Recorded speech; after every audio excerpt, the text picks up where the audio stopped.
At another time, I'll reflect on the war in Afghanistan, a noble and worthwhile cause, yet a strategic failure and defeat. Instead now, this speech is to give voice to people who may never get the chance to be heard by Australians, certainly never in this parliament.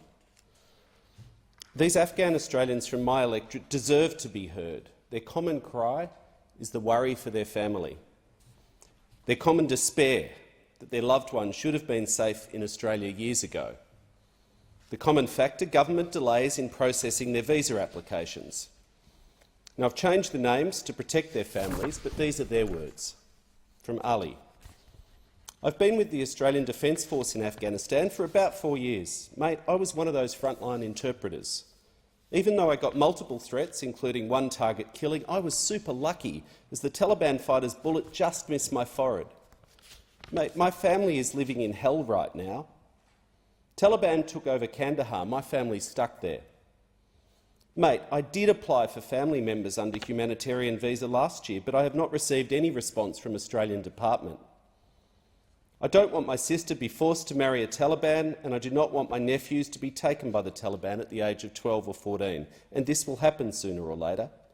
They just killed 3 people in our village this morning who used to work for coalition forces in the Kandahar airfield. Mate, you're my last hope. Hasti.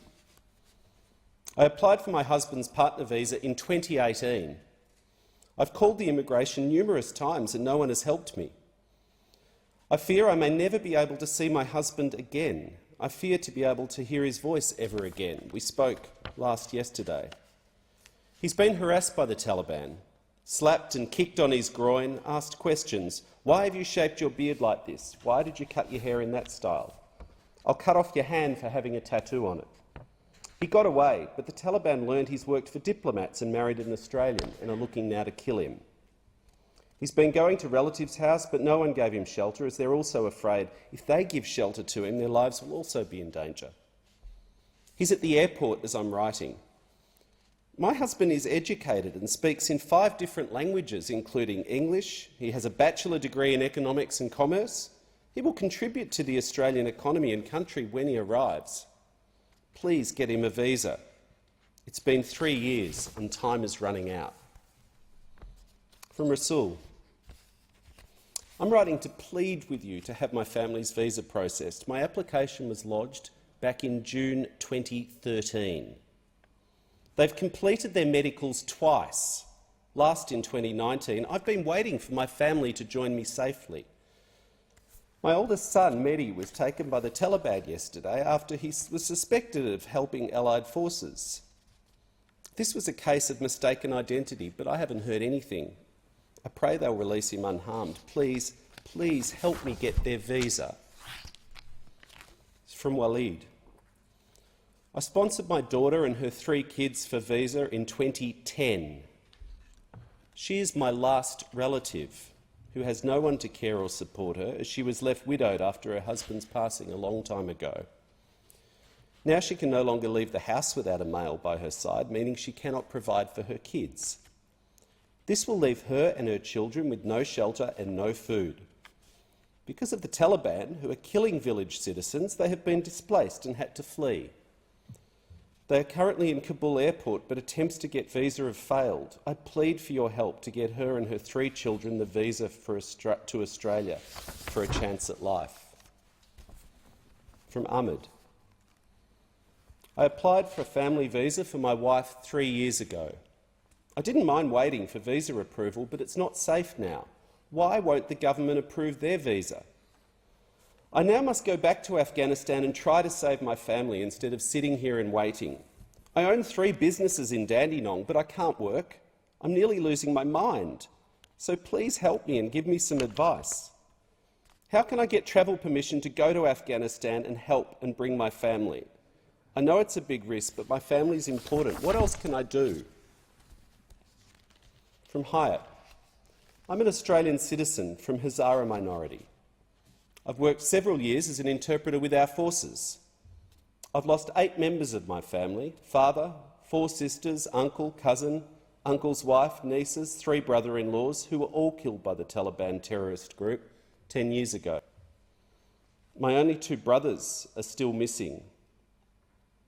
My mother was the latest victim of the Taliban atrocity while waiting for the processing of her visa application. My last brother and sister have faced suffering, war, injustice and ongoing trauma and are now facing humanitarian crisis and violent Taliban takeover. My family, including my nieces and nephews, who are all waiting for the finalisation of their visas, are extremely frightened and fearful. I've applied for their visas but heard nothing. I plead for your intervention and help. From Aisha. My husband is in danger. He worked for Medical Military. His partner visa was lodged in 2018. Almost 3 years we are waiting. I believe my application is decision ready. I've updated all my things to my IMI account, the police check, the health checkup, the marriage documents. Currently I'm going to have an operation now, an ovarian cyst, possible cancer, and need emotional support and someone to take care of me. The stress and anxiety are getting us so helpless and sleepless. I sometimes feel I will not see them forever. From Zainab. I fainted the other day due to the stress of my husband being in Kabul. I applied for his visa nearly 2 years ago. After telling him to wait for 5 days outside the airport without taking him inside and assessing our visa, they told him they can't help because I'm not there. They said we help only Afghans whose citizen partners are there. This is unjust, unfair and discriminatory. Do I need to go out there myself, place myself in a dangerous situation just to get my husband's visa? If that's the case, if they can't do anything for me as an Australian citizen, I request take me now on an evacuation flight back to Kabul, so whatever happens, I can face it together with my husband. Whether we die, whether we go missing, whatever happens, I want to be with him. If my husband is not welcomed here after paying a $9,000 visa fee and waiting years, how can I stay here? From Nasrullah. I applied for partner visa in 2018. I'm yet to hear any news. My wife and kids are in a desperate situation. They cannot leave the house. Someone told the Taliban that I'm in Australia. Having an Australian connection, we are labelled non-believers and traitors to be sent to the graveyard. I'm scared to death. My wife and kids are looking up to me for help and I feel absolutely powerless and guilty because I cannot do anything to give them their visa. The Taliban visited my house twice already. They came back and beat my wife, but she still told them I'm in Iran. 3 of my daughters are aged over 12. They're hiding. We're afraid the Taliban will take them for forced marriage. My family are in great danger and they haven't slept or eaten for days. My kids are traumatised. I haven't slept for days now. I'm desperate to get them out of there. I beg you to please help me out. Put pressure on the government to approve my partner visa so they can get out of there. Do something. I've called immigration and told them my story, but nothing has happened. They told me someone might call you. Please help. I have no one to reach out to. They will kill or injure my wife. And God forbid if they see my daughters. And from Hasib. I hope you're doing well and safe.